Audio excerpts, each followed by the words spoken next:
Ja, Flamingo Airport is voor de bewoners van Bonaire natuurlijk een poort naar de regio, een poort naar de wereld. En dat is een belangrijke plek, ook voor bezoekers die naar ons eiland komen. Het is een startpunt van hun verblijf hier, maar ook het einde van hun verblijf. En zo'n herinnering blijft bij hun.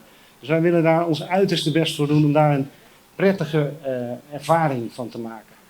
Nou, daartoe hebben we onder andere deze uitbreiding van de vertrekhal gerealiseerd. Maar eigenlijk is deze uitbreiding staat niet op zichzelf.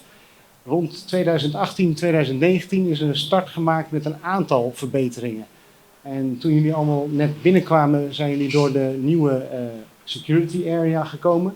Waar meer ruimte is voor de passagiers om zorgvuldig het security proces uit te voeren. Vervolgens kom je langs een nieuw winkelgebied. En uiteindelijk hebben we met dit terras een flinke uitbreiding van de wachtruimte gerealiseerd met horecagelegenheid. En dat draagt allemaal bij aan die beleving van die passagier.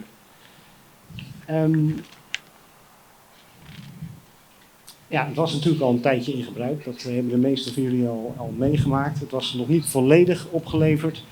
En ook omdat we in de pandemie zaten, was het nog niet eerder mogelijk om daar goed bij stil te staan. En daarom dachten we doen dat nu toch nog één keer goed. Als blijk van waardering voor iedereen die dit mogelijk heeft gemaakt. Maar ook om naar jullie allemaal uit te leggen wat we doen om de airport beter en beter te maken. Zodat we alleen al het huidige volume passagiers op een nette wijze kunnen verwerken.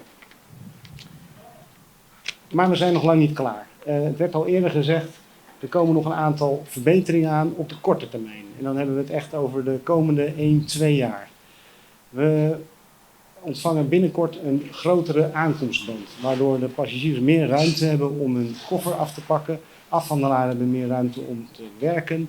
En daarmee gaat de doorstroom in de aankomsthal flink verbeterd worden. We gaan het restaurant op de airport renoveren. Daarmee ontstaat ook extra ruimte. Ruimte die we gaan inzetten om uiteindelijk de aankomsthal zelf ook te vergroten. We zijn momenteel aan het werk met een paar lokale aannemers om een afvalwaterinstallatie af te maken en op te leveren. Waardoor we ook schoner en milieubewuster opereren.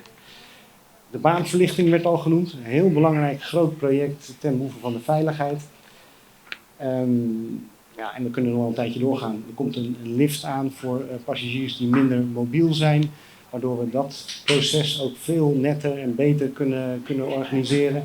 Zo zijn we stap voor stap bezig om ook nu op de korte termijn de airport